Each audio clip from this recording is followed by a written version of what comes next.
The Gypsy.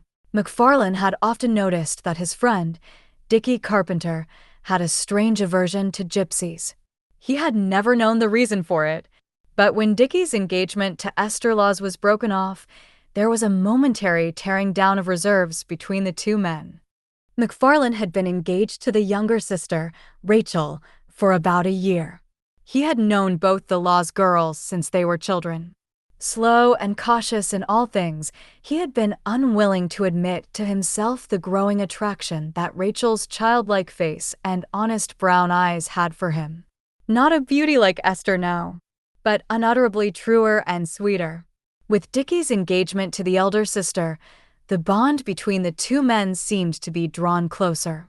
And now, after a few brief weeks, that engagement was off again, and Dickie, simple Dickie, hard hit. So far in his young life, all had gone so smoothly. His career in the Navy had been well chosen. His craving for the sea was inborn. There was something of the Viking about him, primitive and direct, a nature on which subtleties of thought were wasted.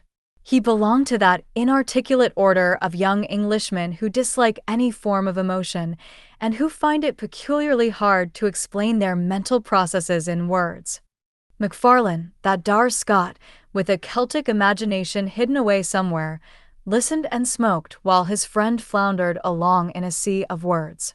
He had known an unburdening was coming, but he had expected the subject matter to be different. To begin with, anyway, there was no mention of Esther Laws.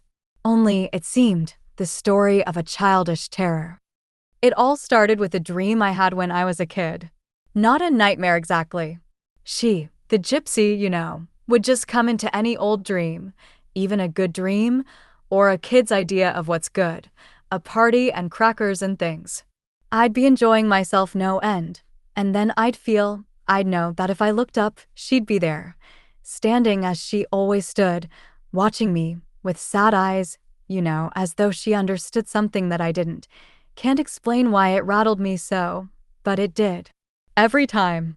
I used to wake up howling with terror, and my old nurse used to say, "There, Master Dickie's had one of his gypsy dreams again." Ever been frightened by real gypsies? Never saw one till later. That was queer, too. I was chasing a pup of mine.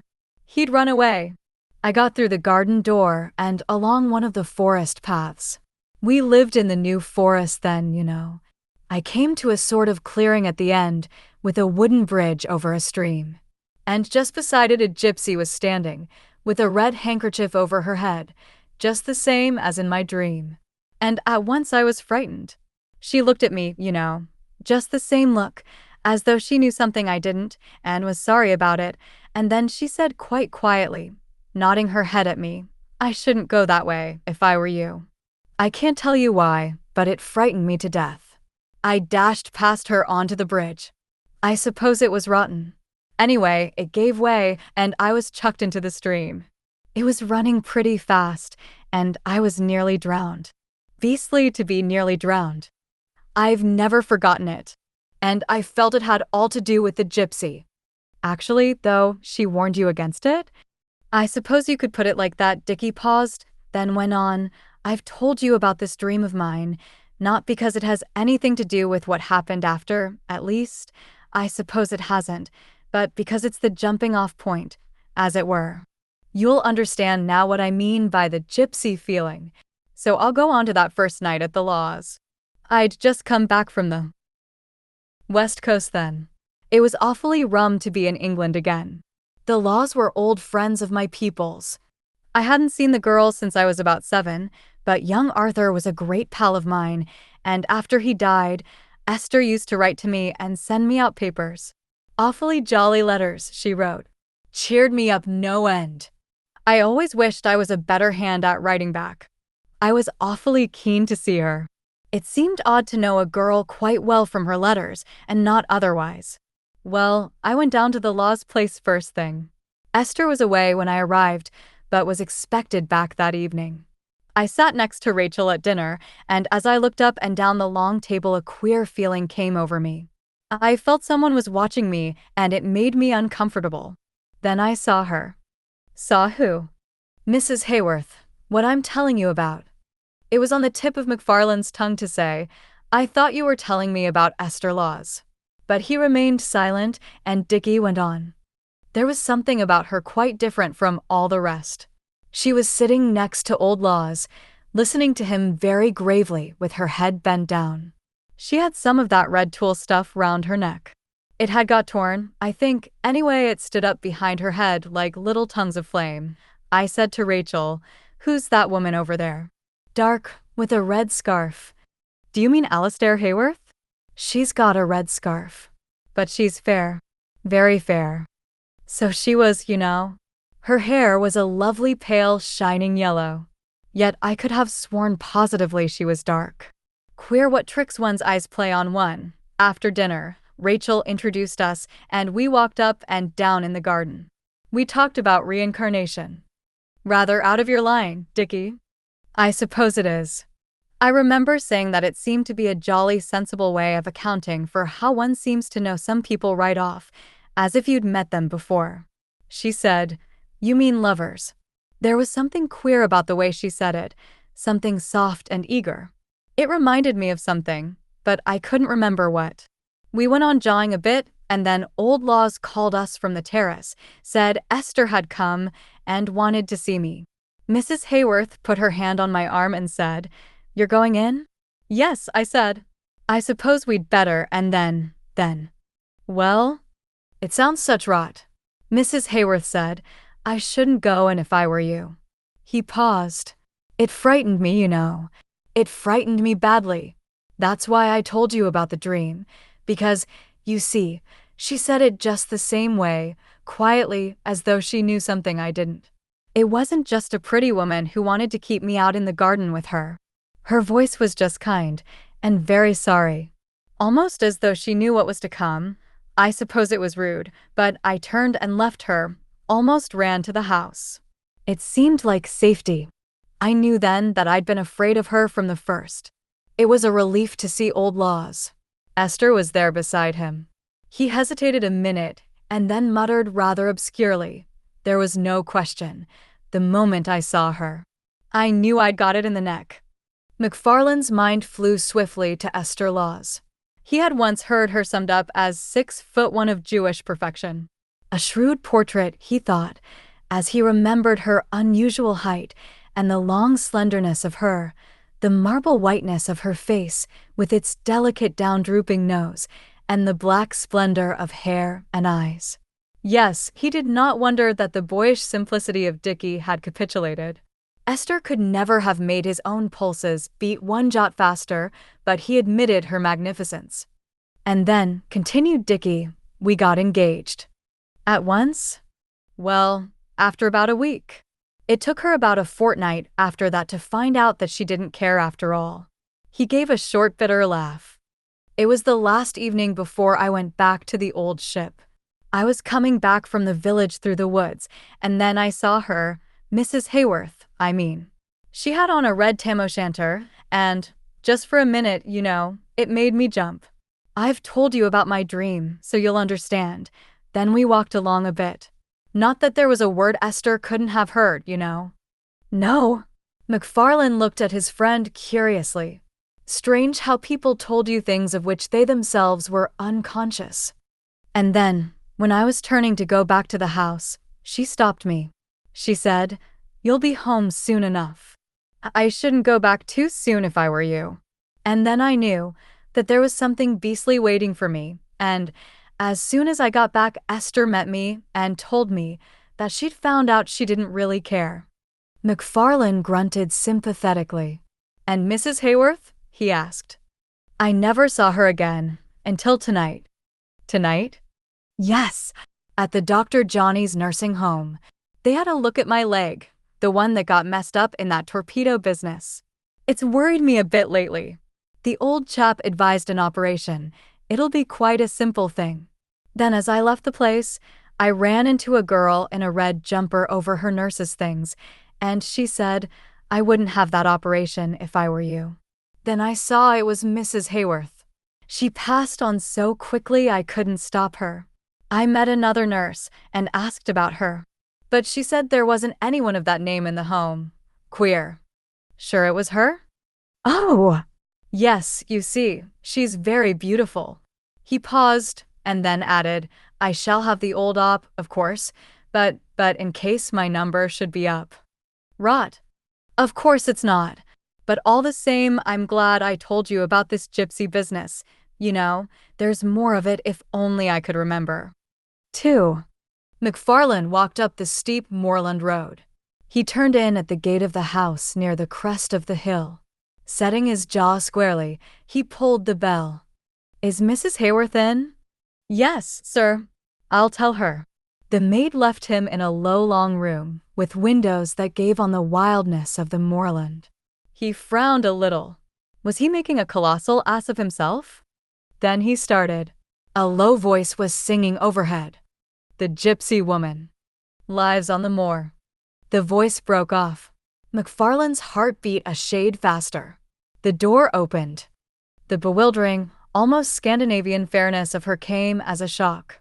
In spite of Dickie's description, he had imagined her gypsy dark, and he suddenly remembered Dickie's words and the peculiar tone of them. You see, she's very beautiful. Perfect unquestionable beauty is rare, and perfect unquestionable beauty was what Alastair Hayworth possessed. He caught himself up and advanced towards her. I'm afraid you don't know me from Adam. I got your address from the laws. But I'm a friend of Dickie Carpenter's. She looked at him closely for a minute or two. Then she said, I was going out. Up on the moor. Will you come too? She pushed open the window and stepped out on the hillside. He followed her. A heavy, rather foolish-looking man was sitting in a basket chair smoking. My husband. We're going out on the moor, Maurice. And then Mr. McFarlane will come back to lunch with us. You will, won't you? Thanks very much. He followed her easy stride up the hill and thought to himself, Why, on God's earth, marry that? Alastair made her way to some rocks. We'll sit here, and you shall tell me what you came to tell me. You knew. I always know when bad things are coming. It is bad, isn't it? About Dickie. He underwent a slight operation, quite successfully. But his heart must have been weak. He died under the anesthetic. What he expected to see on her face he scarcely knew, hardly that look of utter eternal weariness. He heard her murmur, again, to wait, so long, so long. She looked up. Yes, what were you going to say? Only this. Someone warned him against this operation. A nurse. He thought it was you. Was it? She shook her head. No, it wasn't me. But I've got a cousin who is a nurse. She's rather like me in a dim light. I dare say that was it. She looked up at him again. It doesn't matter, does it? And then suddenly her eyes widened. She drew in her breath. Oh, she said. Oh, how funny. You don't understand. McFarlane was puzzled. She was still staring at him. I thought you did. You should do. You look as though you'd got it, too. Got what? The gift. Curse. Call it what you like. I believe you have. Look hard at that hollow in the rocks. Don't think of anything, just look. She marked his slight start. Well, you saw something? It must have been imagination. Just for a second I saw it full of blood. She nodded.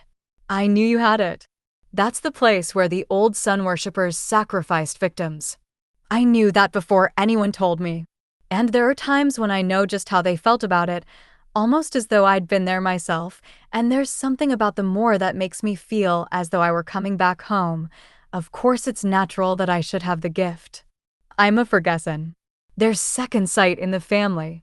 And my mother was a medium until my father married her. Christie was her name. She was rather celebrated. Do you mean by the gift the power of being able to see things before they happen?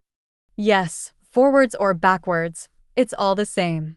For instance, I saw you wondering why I married Maurice. Oh.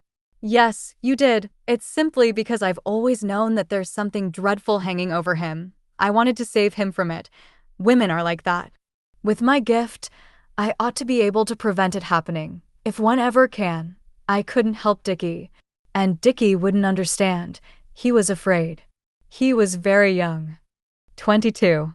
And I'm 30. But I didn't mean that. There are so many ways of being divided, length and height and breadth, but to be divided by time is the worst way of all. She fell into a long, brooding silence. The low peal of a gong from the house below roused them. At lunch, McFarlane watched Maurice Hayworth. He was undoubtedly madly in love with his wife. There was the unquestioning happy fondness of a dog in his eyes. McFarlane marked also the tenderness of her response, with its hint of maternity. After lunch he took his leave. "I'm staying down at the inn for a day or so. May I come and see you again? Tomorrow, perhaps." "Of course. But what?" She brushed her hand quickly across her eyes. "I don't know. I fancied that we shouldn't meet again. That's all. Goodbye." He went down the road slowly. In spite of himself, a cold hand seemed tightening round his heart. Nothing in her words, of course, but a motor swept round the corner. He flattened himself against the hedge, only just in time. A curious grayish pallor crept across his face. 3. "Good Lord, my nerves are in a rotten state," muttered McFarlane as he awoke the following morning. He reviewed the events of the afternoon before dispassionately. The motor, the short cut to the inn, and the sudden mist that had made him lose his way with the knowledge that a dangerous bog was no distance off. Then the chimney pot that had fallen off the inn, and the smell of burning in the night which he had traced to a cinder on his hearthrug. Nothing in it at all. Nothing at all, but for her words and that deep unacknowledged certainty in his heart that she knew. He flung off his bedclothes with sudden energy. He must go up and see her first thing. That would break the spell. That is, if he got there safely. Lord, what a fool he was. He could eat little breakfast. 10 o'clock saw him starting up the road. At 10:30 his hand was on the bell. Then, and not till then, he permitted himself to draw a long breath of relief. "Is Mr. Hayworth in?" It was the same elderly woman who had opened the door before, but her face was different, ravaged with grief. "Oh, sir, you haven't heard then?" "Heard what?" "Miss Alastair, the pretty lamb. It was her tonic. She took it every night. The poor captain is beside himself, he's nearly mad. He took the wrong bottle off the shelf in the dark. They sent for the doctor, but he was too late." And swiftly there recurred to McFarlane the words, "I've always known there was something dreadful hanging over him. I ought to be able to prevent it happening, if one ever can. But one couldn't cheat fate, strange fatality of vision that had destroyed where it sought to save." The old servant went on, "My pretty lamb. So sweet and gentle she was, and so sorry for anything in trouble. Couldn't bear anyone to be hurt." She hesitated, then added, "Would you like to go up and see her, sir? I think, from what she said, that you must have known her long ago." "A very long time ago," she said. McFarlane followed the old woman up the stairs, into the room over the drawing room where he had heard the voice singing the day before.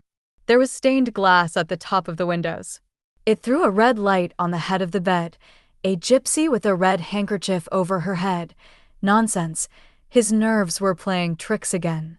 He took a long last look at Alastair Hayworth. 4. "There's a lady to see you, sir." McFarlane looked at the landlady abstractedly. "Oh, I beg your pardon, Mrs. Rouse, I've been seeing ghosts." "Not really, sir? There's queer things to be seen on the moor after nightfall, I know. There's the White Lady, and the Devil's Blacksmith, and the Sailor, and the Gypsy." "What's that?" "A sailor and a gypsy." "So they say, sir. It was quite a tale in my young days. Crossed in love they were a while back, but they've not walked for many a long day now." "No? I wonder if perhaps they will again now." "Lor, sir, what things you do say. About that young lady." "What young lady?"